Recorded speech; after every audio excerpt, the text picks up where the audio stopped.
This video is going to show you how we take air plants that are plentiful in our region. Look at this tree completely filled up with them. They're parasitic in behavior, so we take them straight from the air and into planters.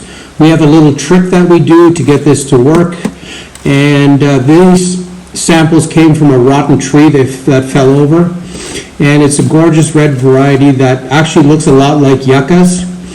They're quite easy to transplant if you do this certain trick, which is putting a piece of wood in the planter itself. Here we're filling up a planter with regular topsoil, and we're going to squish in a piece of wood. Here it is. As you can see, the piece of wood is already on the other side. It's starting to decay. This is exactly what they like. We're imitating nature here to get these roots to actually touch the log and to attach themselves to the log. We have to space them out perfectly because we're going to attach two of these guys to that piece of log. So one goes on one side and one goes on the other. It's important that they make contact, so we're tapping them in place here. And they both need to touch that wood in order to work.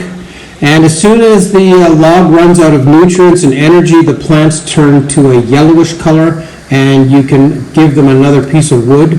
It's sort of like giving a dog a bone to eat, so you just keep giving them new pieces of wood. And the flowers look so much like yuccas. It's very interesting. And here we're squishing the dirt in.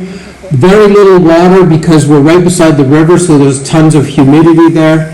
And once this turns yellow, you know that it's running out of energy, so you have to give it more wood.